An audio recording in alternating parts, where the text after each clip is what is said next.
will get easier. We're here today also not only to remember those lost, but a very special day here in Allendale.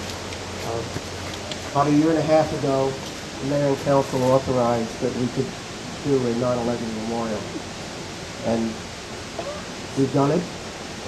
Wasn't sure we were going to make it. 6:30 last night, we put the benches in, but we did. And it's taken a tremendous amount of effort by an enormous number of people. And today we're honored. We have special guests with us, Paul and Zeno Wackler from Ramsey, who we invited to be with us. They lost their son Gregory on 9/11. And we invited them to come, and they're here with us this morning. Thank you.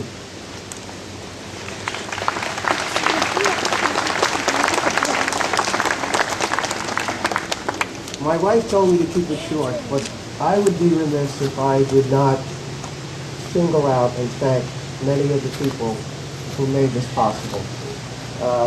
In addition to the mayor and council, we had so much help.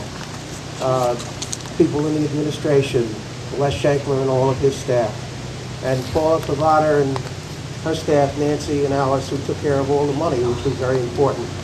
We raised $70,000 in donations. Much of it was from pavement that we see here. And in fact, if anyone wants to get a pavement today, please come and see me after the ceremony. We'll still do that. But there are other people who did a tremendous amount in this project. And I'd like to single out, first of all, the most important person, I think, and we put a stone in our committee did, and it really says it all. It says an appreciation to Ozzie Kazrati and his family for their wonderful generosity, because without which this 9/11 memorial would not have been possible. The owner of Pastafino restaurant here in town.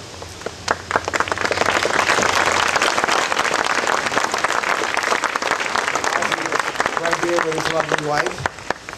And the money was wonderful. Ozzie and his family contributed $30,000. But what Ozzie said,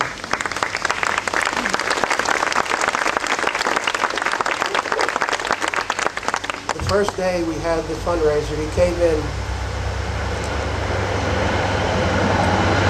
I told New Jersey Transit they were not allowed to have any trains, but I guess they don't listen to anyone. Ozzie came in and said, I came here as an immigrant, as a young teenager. I came with nothing, and this country gave me everything.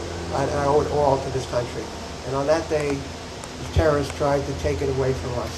And I think that we need to have something, a memorial, so that not only we'll remember, but our children will always remember what that day means to us. So Ozzie, thank you from the bottom of my heart.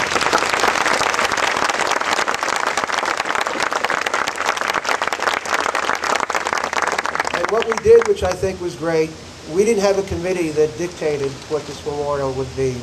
We decided to have a contest. And we hoped that everyone in town would participate, but mainly the young people. And what we got was just beyond our wildest dreams. The teachers in the schools, particularly Mrs. Iazetti and Kim Brennan at the Brookside School, encouraged their students. We had a tremendous amount of designs that were submitted by the young people. And it was great, their enthusiasm and their interest in 9/11 and in the memorial. And it was a tough choice, but we were going to pick one winner, but we decided on two winners. Because both of them were so great.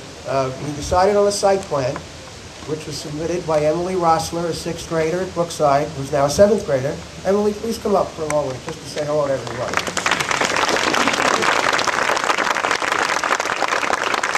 Emily did a great job.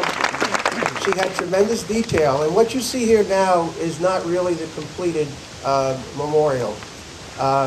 Emily's design was the Pentagon shape to reflect the Pentagon. And next year, the borough is going to beautify the entire pond area. This will be paving walking paths, clearing the shrubbery around the lake, the pond. And it'll be really a beautiful place to come and sit. And behind us in the pond, part of Emily's plan, we will have 2 columns of water that will shoot up represent the World Trade Centers. And also Emily wanted to remember the Flight 93, the brave people on that flight that made sure that that plane didn't do any more damage. And we will have a field here to commemorate the cornfield at Shanksville, Pennsylvania. Thank you, Emily.